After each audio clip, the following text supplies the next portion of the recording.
Hello, thank you for joining us for the Blue Barn Crossroads event, Musical Theater, A Love Story, presented in partnership with the University of Nebraska Omaha School of the Arts. And our conversation has been pre-recorded, but please feel free to contribute your thoughts in the comments section. Um, I am Suzanne Withem. I am the director of the upcoming production of Before After at the Blue Barn, and I'll let my friend introduce himself. And I am Hal France, and I am the instructor of musical theater at UNO. Awesome. Well, Hal, we're here to talk about musical theater. I assume some folks may be tuning in after seeing the recorded streamed version, or what some of the lucky ones who get to come see the performance live. So I hope we get a chance to talk about Before After a little bit, but I definitely want to hear more about UNO's program. This is brand new. Tell us about it. Well, there's so much to talk about, and I'm very excited. I've been working at UNO full time in the theater unit for 2 years now, and my primary job has been to teach courses that are related to musical theater, but also to create a curriculum for musical theater at UNO, bringing in all of the various elements that are there, a very strong school of music, a very strong theater department. And I've learned as I've been doing this, a wonderful dance program that's led by Danielle Lorien, who is the director of the Moving Company, which is UNO's dance company. Um, Basically, music theater, as you know, Suzanne, is sort of, I just think it real simple. It's three things: sing, dance, and act. And those three elements are equally bonded in musical theater. So any curriculum that is really going to address a musical theater as we know it, especially the American musical theater, has to have pillars in all three of those disciplines. And that's what's so exciting to me about this. And we're just getting started at UNO because there's a lot to do. I'm not a dancer and I'm not an actor. I'm sort of one part of that. But as the person who's kind of putting it together, I'm relying heavily on my colleagues. And I have some wonderful colleagues that I work with in the theater unit and in the School of Music and in the School of Kinesiology, where dance is located. And we're gradually making courses and offering, I hope in the next year, officially a music theater minor and concentration, and then on to a major. And it's something I've thought about for a very long time, because I've been a great admirer of musical theater in our communities in the state of Nebraska, and the great high school programs that are really highlighted by the Nebraska High School Theater Academy at Omaha Performing Arts, really has brought out just how much musical theater there is in the state. It's very comparable to, in my mind, to sports programs. And there's some very serious training that's going on up the ladder from elementary to middle school to high school in our schools. And it would be really important. And my goal is that Nebraska would have a premier college level undergraduate program in musical theater. And that is not to take anything away from Nebraska Wesleyan, which has an excellent program, and UNL, which has a good program, and Creighton, which has a program. I just want to see UNO have that program, being ideally situated in Omaha. Well, let's just put it this way. It's the most affordable place you can go for an undergraduate degree, except for Metro. And I just think it's the most diverse of all of the colleges in the state.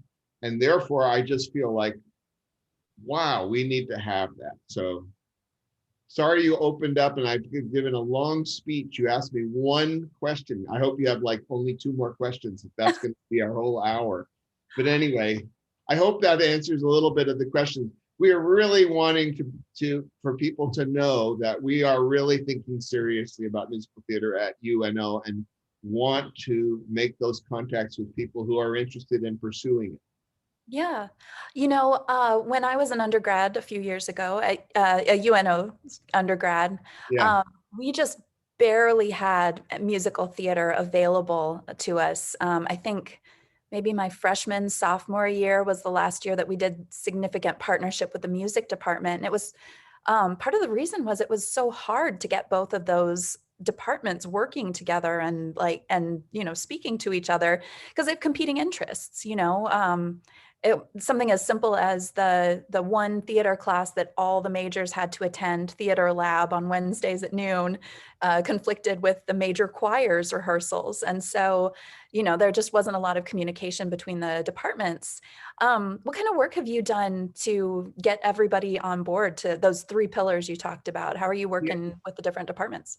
Well, for example, a couple of things that have developed over the years. The main musical theater workshop is a joint project of the music opera program and the theater department. So we co-teach it, and in fact, three of us teach it, and that includes Danielle at Shelby Friend Nordstrom from the School of Music, and myself. And so that's one semester every year that is devoted to that. Um, there's just been a lot of little things. So first of all, because my job has been to first get the minor together. I did that in consultation with professors in all three areas, and basically put together the minor based on my conversations with people. So people are collaborating. This past year, this season with COVID and everything, there's been greater and greater collaboration and communication between our mutual interest, because music and theater are naturals.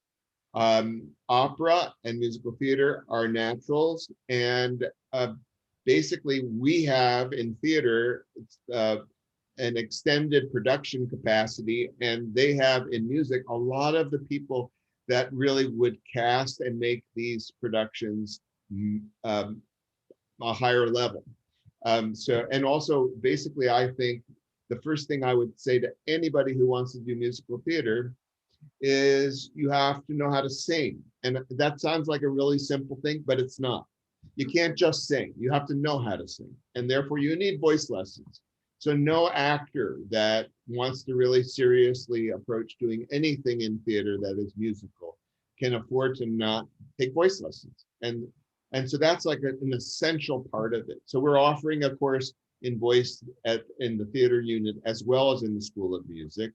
And we're hopefully going to offer dance as well in the theater unit that will expand all of this opportunities. Because first you got to know how to sing, and then you really have to know how to move, if not dance. I mean, really, honestly, I don't really think you can do music theater unless you can do all three things. I mean, everybody's not Gregory Hines, everybody's not, a triple threat, but everybody needs to be able to sing and move extensively. And that's like an athletic activity. And I think of it like athletics. And basically, you got to really train to do that. And that's the fun of it. That's the exuberance. That's the energy that is created by it. So I really appreciate you saying what you did. I hope we're doing better. But yes, it's a challenge. Everybody is so intensely busy at the university level that it's hard to get that space that you need for collaborative activity. Yeah. Yeah. You talk about the triple threat, the need to be a triple threat. I think that's really interesting. The artists that I'm working with in Before After really have great skill in all three areas. They're they're in their 20s, and so just a little bit older than your students, and so they both have a lot of experience.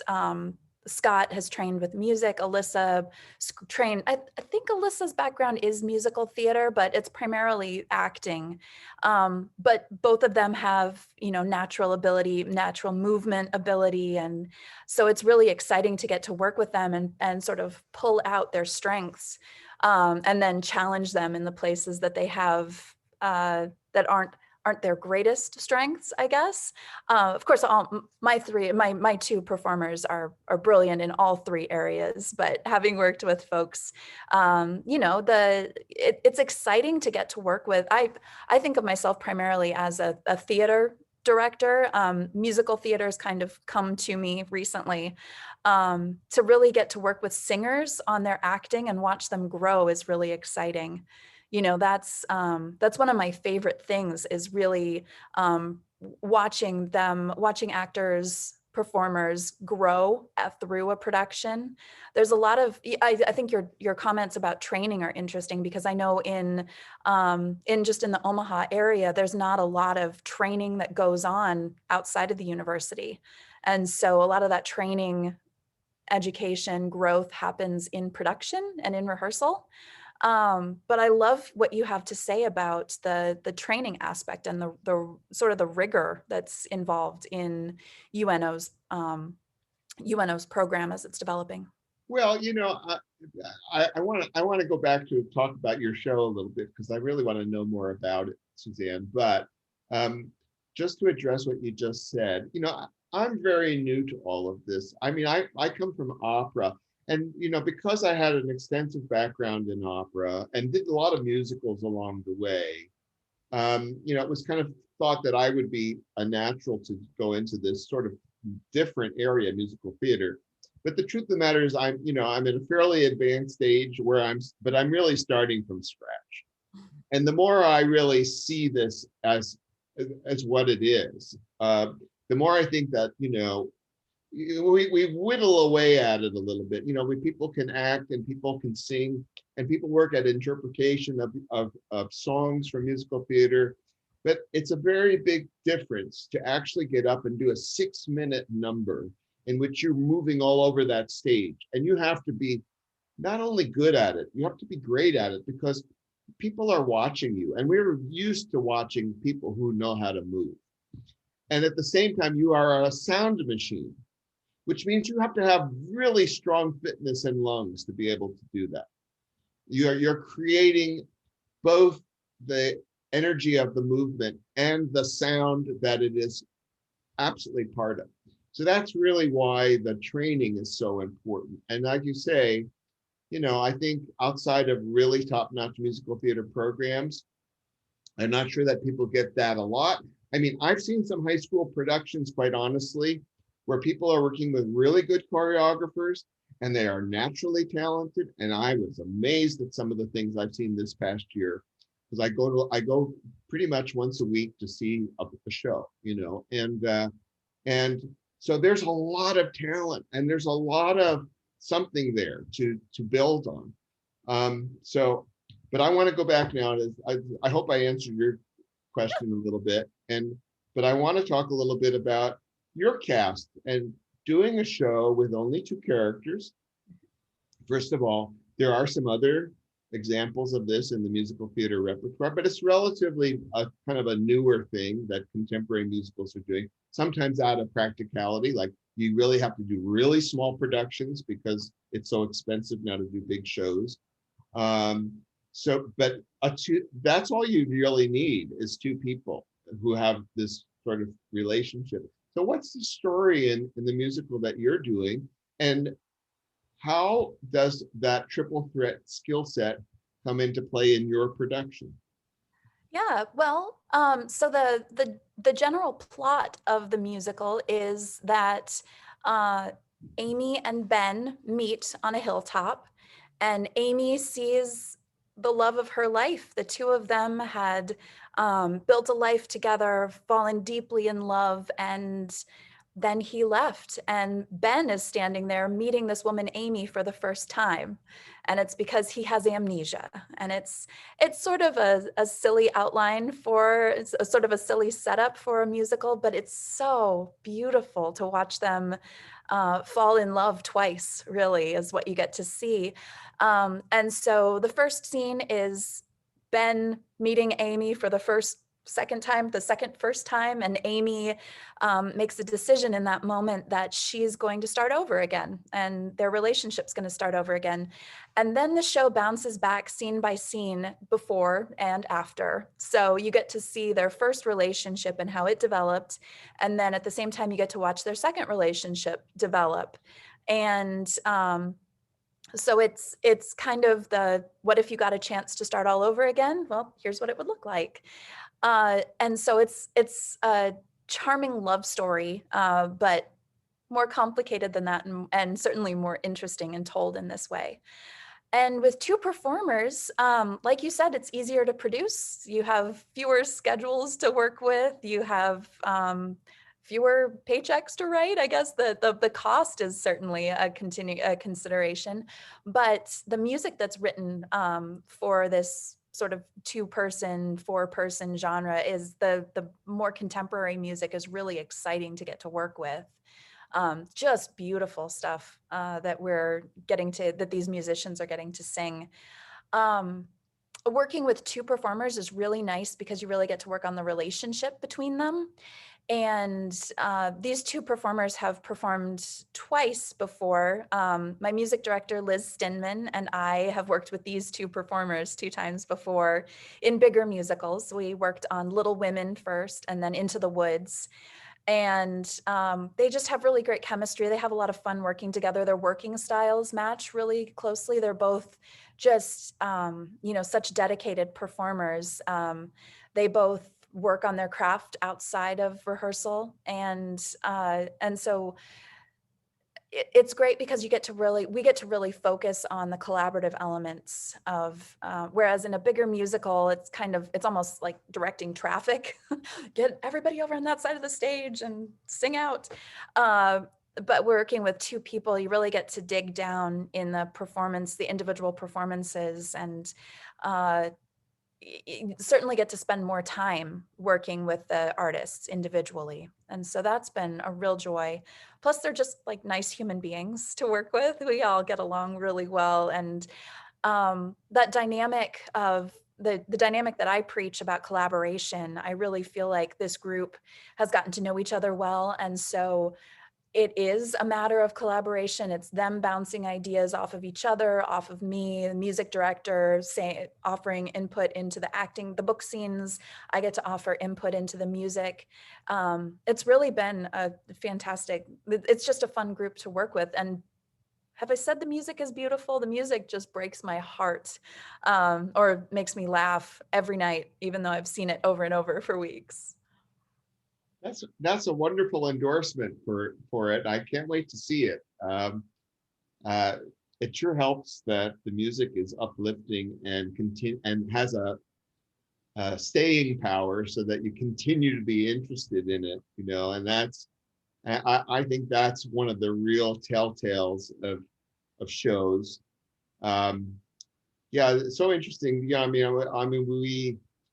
the opportunity to work in depth, which is what I think that's the sort of way what I was hearing, that you really get to know each other, and you have that luxury of being able to dig into something, which we don't always have. Sometimes the timeline is such that we have to do a lot in a very little amount of time, and there's a lot of people involved, a lot of moving parts. And so the idea of being able to really delve into something, sometimes you get there anyway, but it's kind of nice to be able to set out and say, we have time, we can do this, and that's really, to me, that's really the theater aesthetic. It seems that in some ways, my experiences at the Blue Barn working with Susan, and on the last project you and I were working on, Indecent, that it seems to me that theater does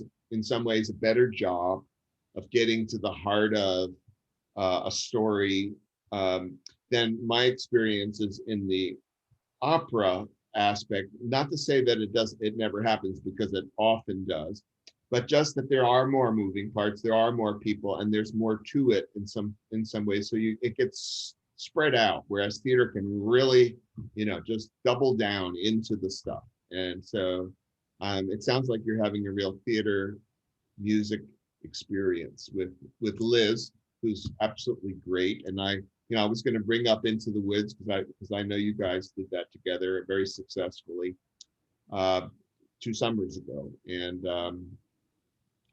so it's great, isn't it? We're very lucky to be able to work in this genre. So lucky. Yeah. I think it's interesting the thing you said about comparing opera and musical theater. Uh, I I took an opera class, an opera production class that was the primary threat. I think it was just 1 credit. The primary goal was to rehearse and perform short scenes from a couple different familiar operas. And I've stage managed for opera a couple times, and it's a totally different beast. The culture is so different, was one of the things that I was really struck by, and both sort of bold, knocked over by, but also really interested in. And the focus on perfection, the detail, the technicality of opera. Whereas I think even just last night telling one of my singers, that doesn't have to be beautiful there, that it's more about the acting moment. And so if that grows into a less pretty sound, that's okay. And then quick checking in with Liz to make sure I wasn't wrong. Okay. And then then we can move forward. But yeah, I've always been struck by that's not to say that musical theater performers don't seek that, but it tends to be more, I don't know, story focused, whereas in opera, the music tells the story, whereas in musical theater, it's the acting, not to say the music doesn't forward the plot, but the book scenes are really where the action takes place. Um, One of the other things that just last night we were talking about how the music in musical theater express expresses the feelings more effectively than the words do. That the notes, the melody has as much of an impact as any of the lyrics do in terms of perhaps the lyrics do the storytelling, but the music does the emotion telling.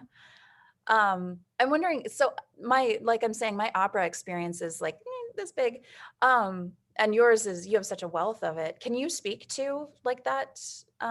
Yeah, that's a great it the basic elements are the same in terms of that, music as the delivery of emotion and text as the delivery of story. And they come from a similar place, but because styles of singing are different, that is a big factor in this.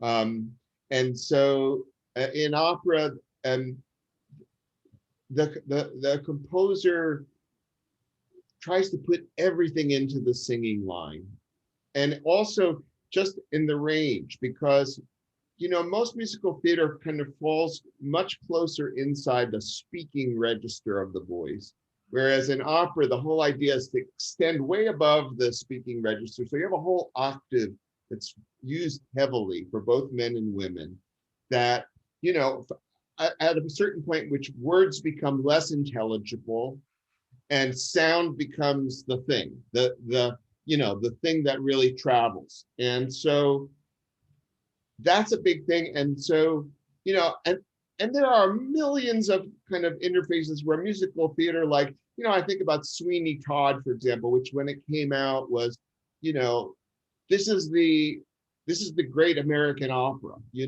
and it was because there were certain moments in that show that were very operatic, because it would be like the power of the emotion, like in Epiphany for Sweeney, was so strong, and the singing was operatic, that it seemed like it was taking off into that opera realm. But in fact, I don't really think it's true. I think Sweeney is a musical with operatic tendency. So there's like so many. The beauty of this is like there's so infinite amount of variations on all of this. What just and one can get into this to such an extent, and I'm not sure anybody would be that interested in hearing about it right now, but what I would like to sort of segue to is that my experience of being in opera and going from that sort of that total vocal emergence, right, where everything is sung, no dialogue, and everything is sung in a way that the voice is carrying all of the emotions. And now musical theater, where there is it's in some ways a much more of an amalgamation of different arts. Whereas, theater plays a bigger part in musical theater than it does in opera.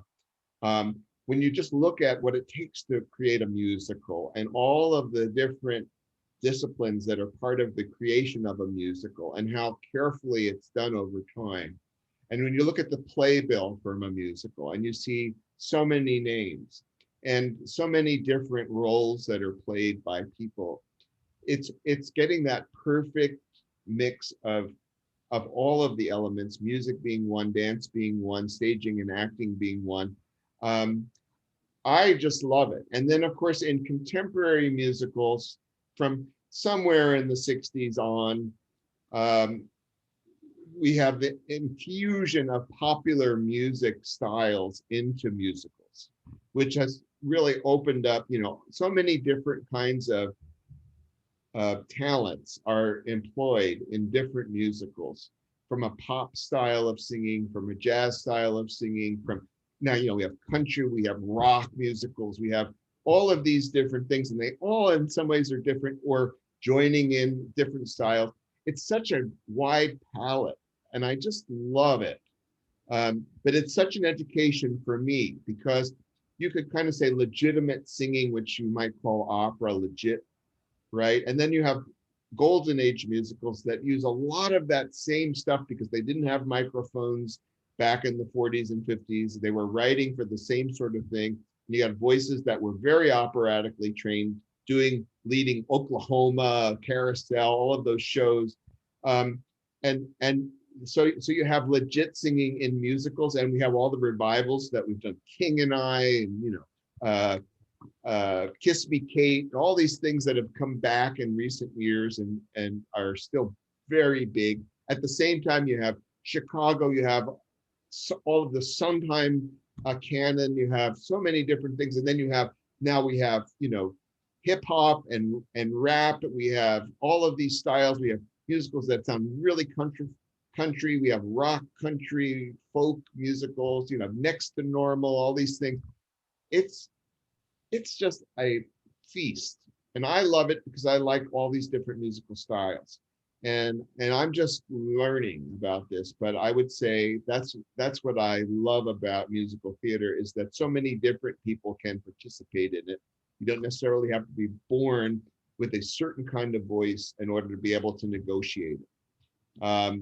So I don't know where that's leading, but I wanted to build on your idea about the differences between opera. It's also the difference in sound and the ears of our listeners. Musicals have always had to appeal to a sound that a large number of people were comfortable with. And not everybody's ear is comfortable with the cultivated sound of opera singing. And therefore, because musicals were commercial, and therefore they needed a much bigger audience in order to thrive and survive.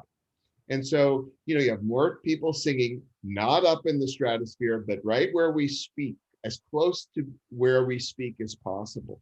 And that, for the majority of people in the United States, is a place they're more comfortable being as a listener. And therefore, that's part of what we do.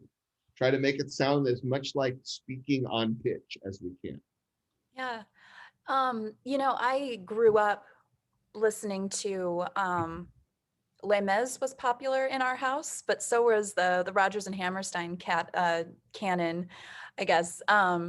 I was thinking it's interesting. One of my questions I was going to ask you was what's your favorite musical, or what's a musical you're really excited to get your hands on, which I do want to talk about.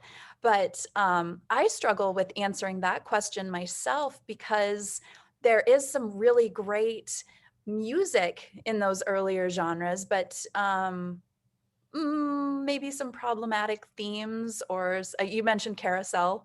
I also think of, Grease, with the general plot line being change yourself completely so that the boy will love you. There's some challenging stuff in those older musicals, and the more contemporary stuff, I think speaks more to a modern audience. And the thing that you said about the type of music and the commercial success of more modern stuff, or the kinds of commercial success, I guess, of the more modern stuff, contemporary, definitely is looking to bring, I guess, to sort of focus in on the styles that people like to listen to now. Um, and yet there's also, like the popular stuff from the 50s and 60s and 70s even, that still make those revivals. I'm wondering if you have thoughts about like the contemporary versus the classical musical theater. It's there. You bring up such an interesting thing. I hope that my mind will be able to sort of hone in on it in a way that doesn't just go on and on, because there's so much to talk about there.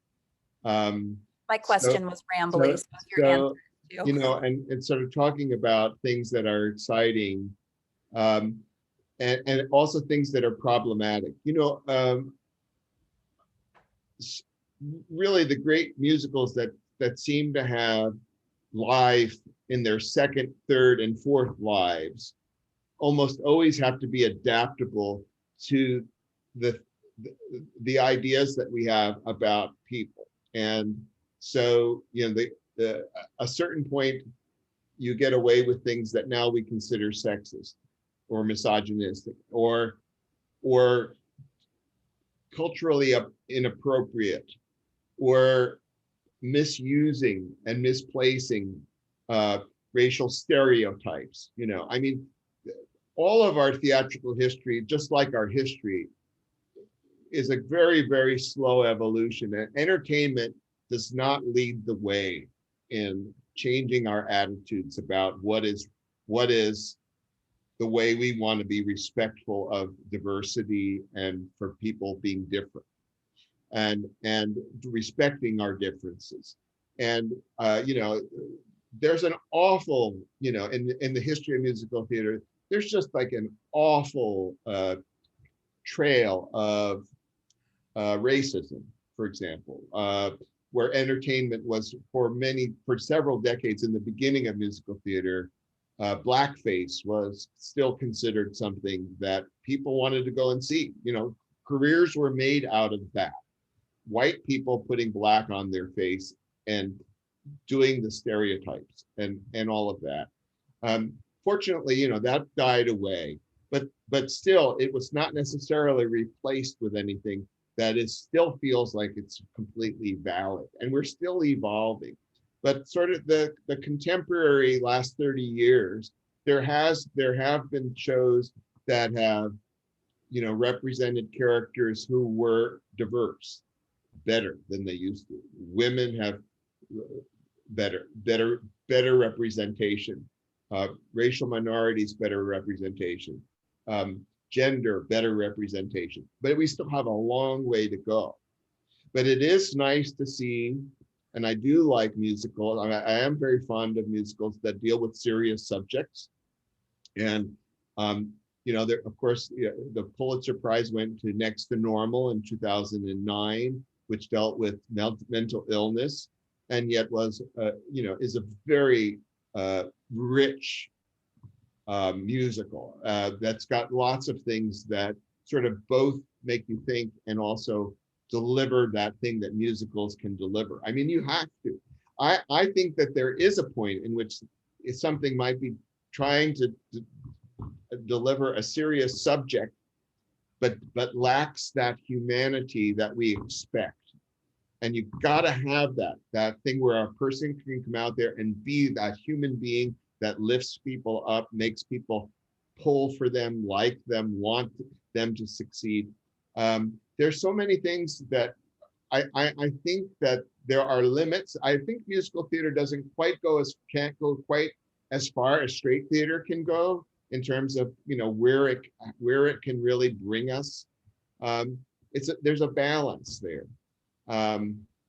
So I don't know if this addresses what you're saying. I like watching. I teach musical theater history at UNO. It's part of our program, and I've learned a lot just looking at so many of the shows.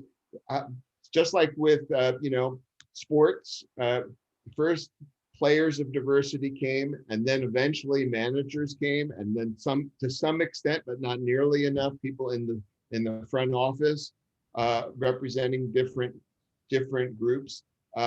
Same thing with musical theater, and we need more writers who are writing for the kind of stories that are about the people they want to write about, and that the experiences that they know firsthand. We have a lot of musicals that are for interest in diverse characters, but oftentimes are written by white people. And so, and sometimes really well, but that's not exactly where we're going in our culture right now. So there's still an evolution that's going on. But I do think that musicals are heading in an exciting direction, and I hope that it continues. Yeah. Yeah, I'm really excited about a lot of.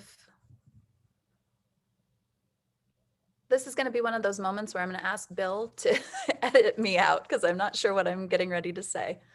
Yeah,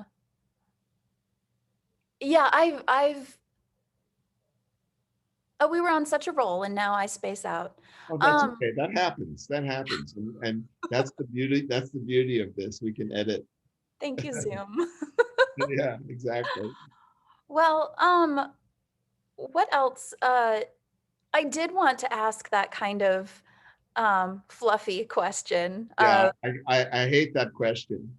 Isn't it just the worst question? Because Yeah, then I never answer it because I don't want to answer my favorite of anything. I never did. It's favorite symphony, favorite opera. It's partly because my mind goes blank and I can't really say like this is it because you feel different ways at different times, and I can think of lots of things that come and go, and then one day something is favorite. Um, do you have one you're can you answer that question? No, that's why I was going to ask it. Yeah, So I didn't have right, to answer right.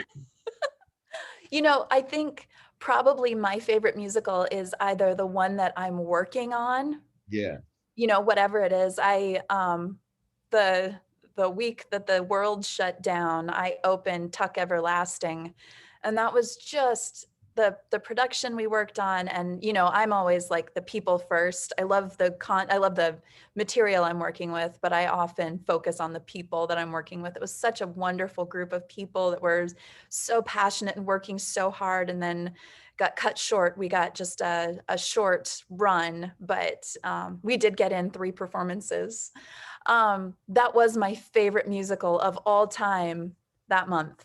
And right now, before Right. after is just filling my soul. And I'm sure whatever I work on next will be that way. I do have a couple that I'd love to get my hands on.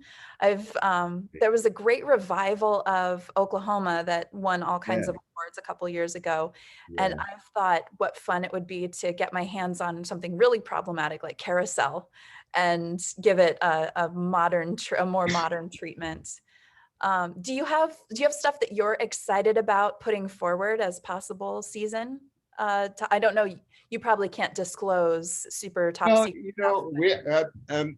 that's an interesting question because for programming for UNL, first of all, there just aren't nearly enough slots because we really only do one musical a year.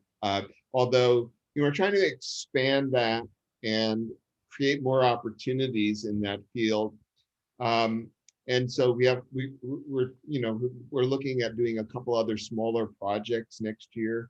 But if you're only doing one musical a year, which does not a music theater program make, by the way, you really got to do more than that in order to have that. So that's a capacity that big programs have.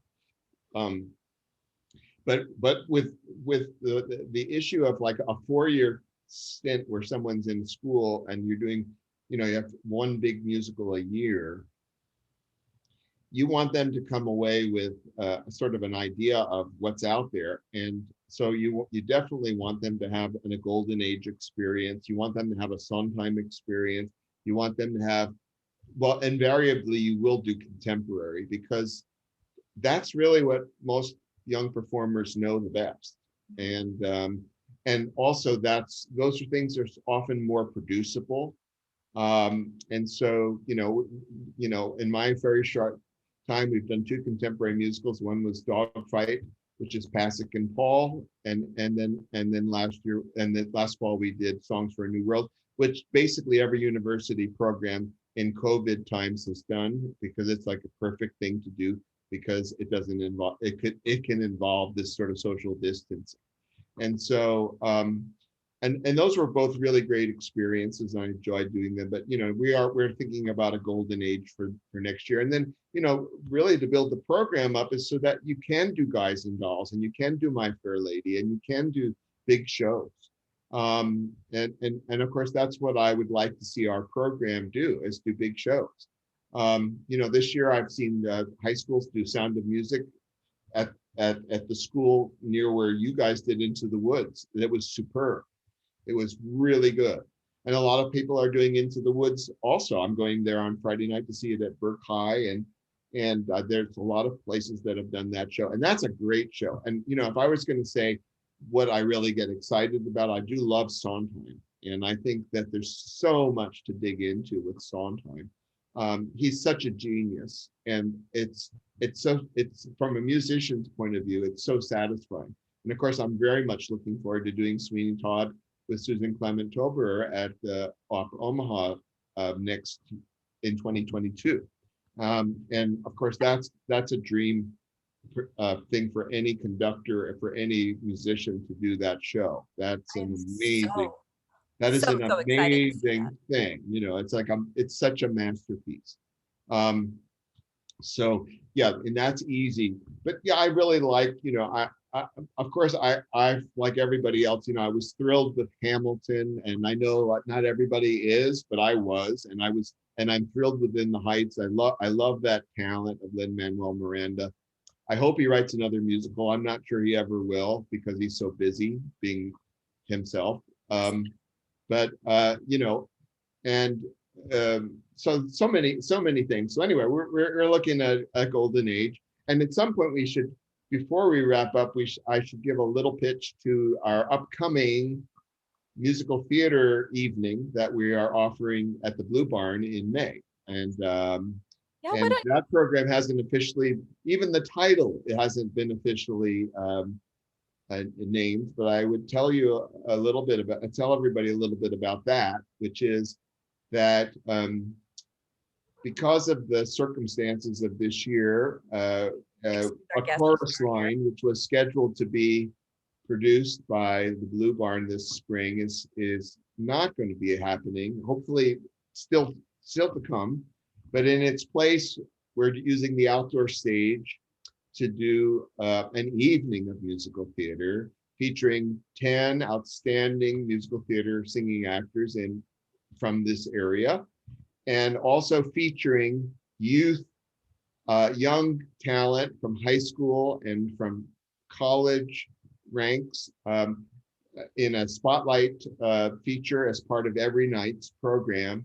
We're having auditions on Saturday for that, and so we're looking forward to working with a number of younger performers.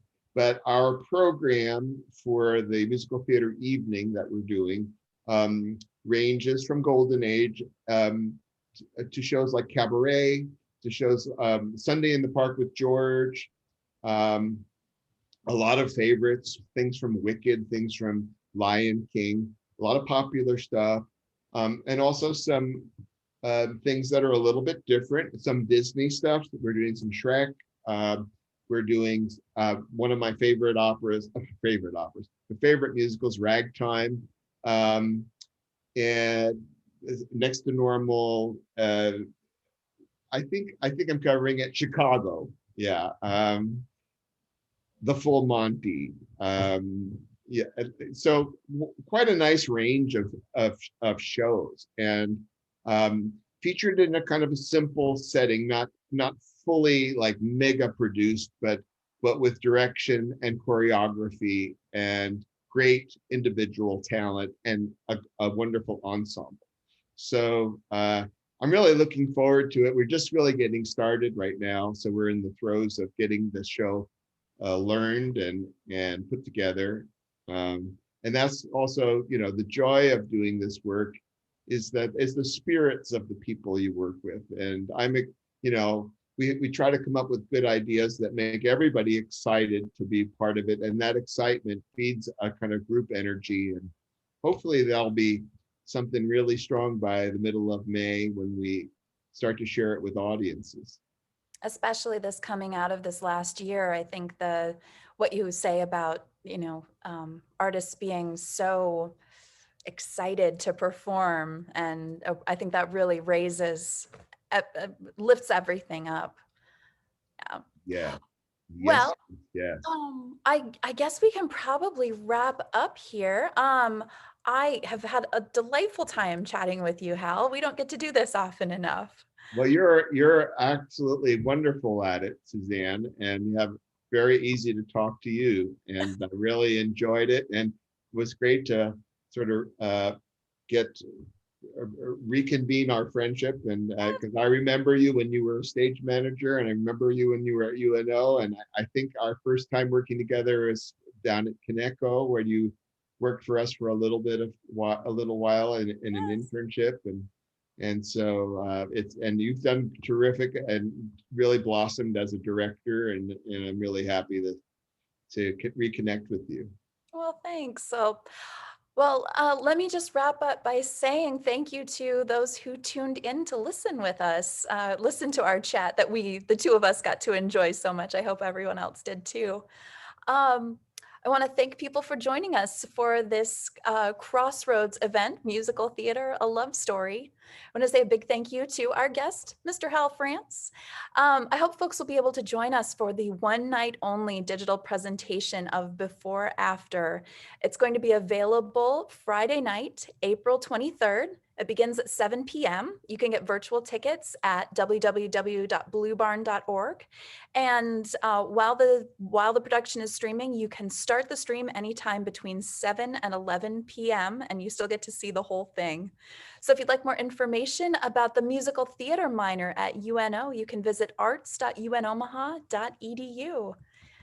And I guess that's the end of our chat, Hal. I hope you and I get to chat more offline. Thank you, Suzanne.